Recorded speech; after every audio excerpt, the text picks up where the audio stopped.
시방 문화야 놀자. 오늘은 22번째 이야기를 꺼내볼 시간입니다.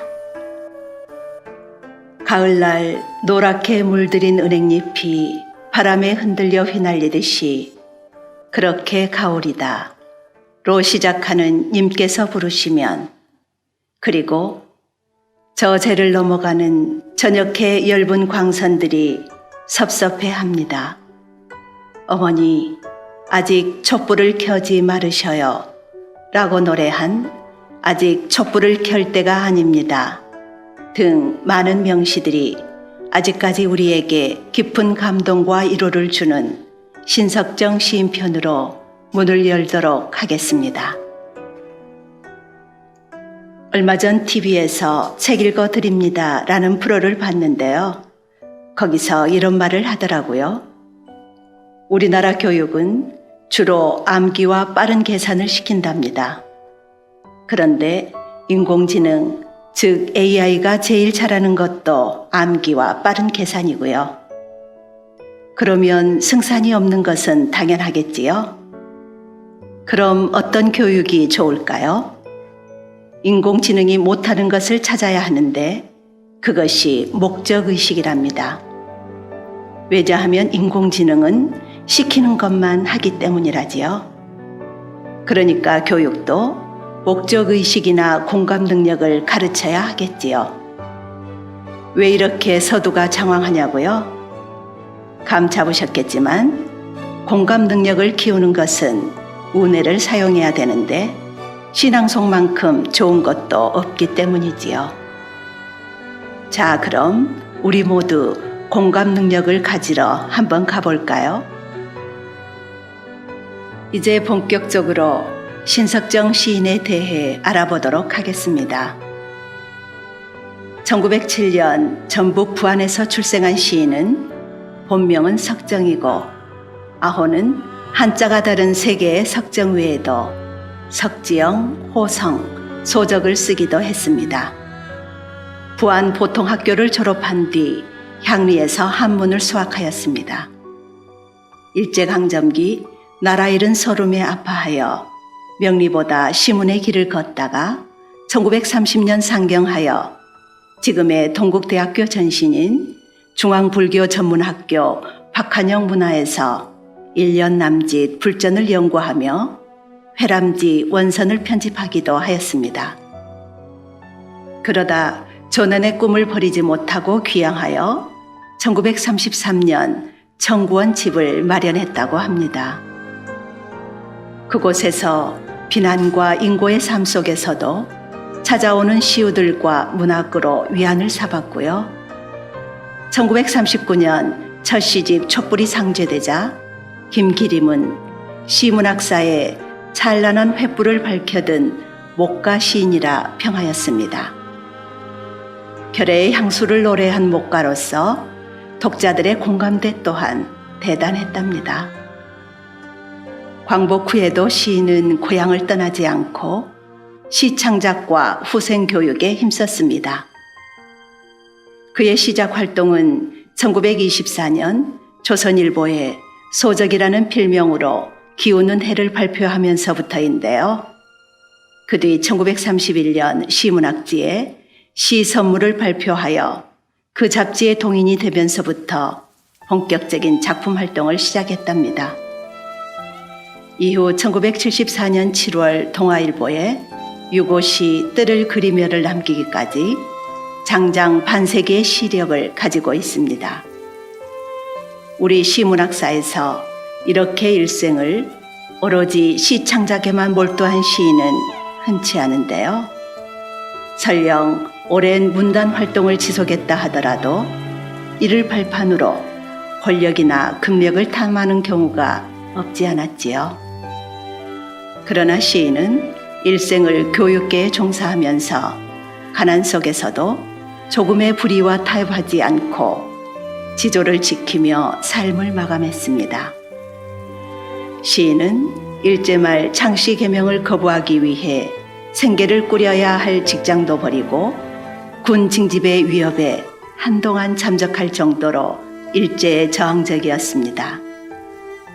그러다 보니 문혜지의 투고한 작품이 사상 불온으로 검열에서 삭제되기도 했고 일문으로 시쓰기를 청탁받았으나 차라리 푸른 대로 살기 위하여 아예 붓을 꺾은이라는 지금도 유명하지요. 시인은 반세기 동안 초지일관 지조를 지켰지만 시세계는 한 가지로 고수하지는 않았습니다. 자연의 세계에서 꿈꾼가 하면 삶의 현장에서 신음소리를 뱉어내기도 했는데요.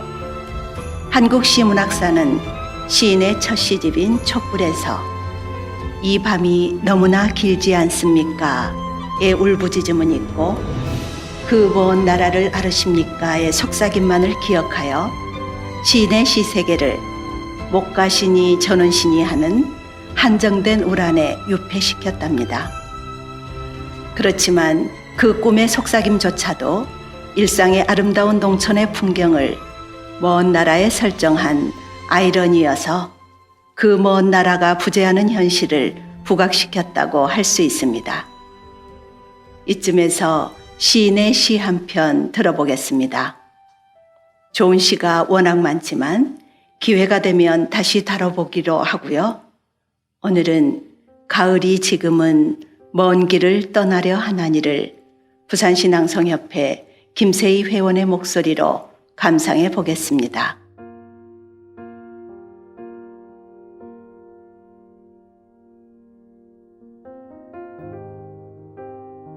가을이 지금은 먼 길을 떠나려 하나니.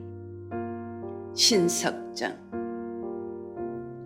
운모처럼 투명한 바람에 이끌려 가을이 그 어느 먼 성자를 넘어오더니 푸른 하늘의 대낮을 흰달이 소리 없이 오고 가며 밤이면 물결에 서쳐 날아가는 바둑돌처럼 흰구름 엷은 사이사이로 푸른 별이 흘러갑대다. 남국의 노란 언행 잎새들이 푸른 하늘을 순례한다.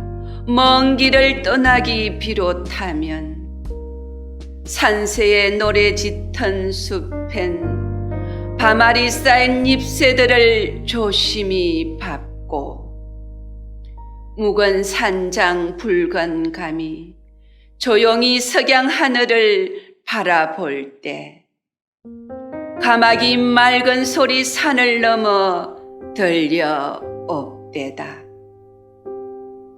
어머니, 오늘은 고양이 졸음 조는 저 호원의 따뜻한 볕 아래서 흰 토끼의 눈동자같이 붉은 석류알을 쪼개 먹으며 그리고 내일은 덜장미 열매 붉은 저 숲길을 거닐며 가을이 남기는 이 현란한 풍경들을 이야기하지 않으렵니까? 가을이 지금은 먼 길을 떠나려 하나니.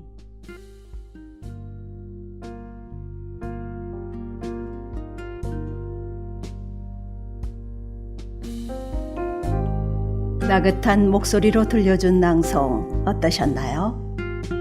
가을이 지금은 먼 길을 떠나려 하니 우리 곁에 다시 오면 이 시를 읊조리고 싶습니다. 사실 시인의 시정시는 평생을 관통했다고 할 수 있는데요.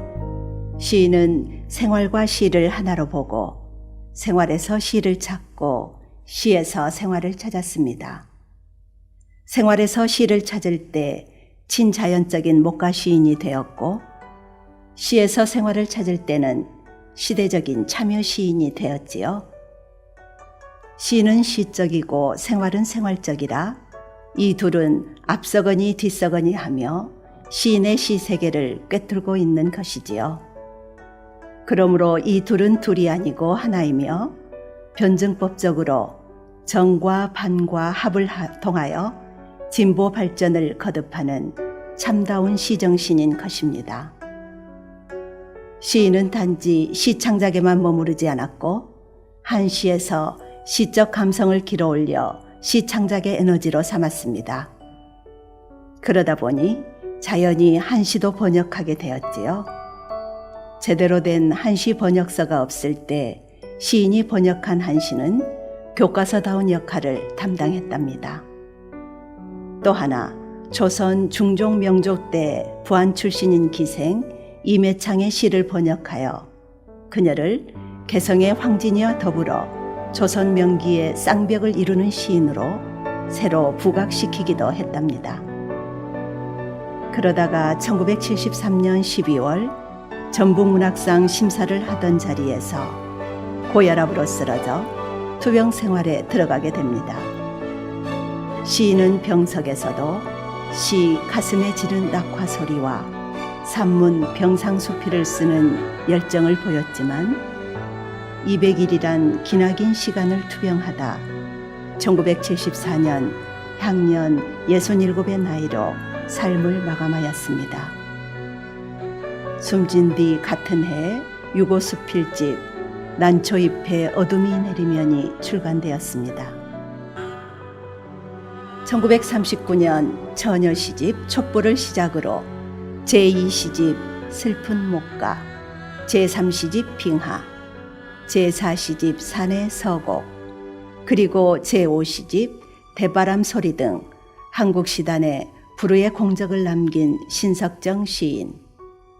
짧은 시간 동안 시인의 생애에 대해 알아보느라 부족한 점이 있지만 다시 한번 시인의 족적을 살펴볼 수 있길 바라며 22번째 시간을 마치도록 하겠습니다.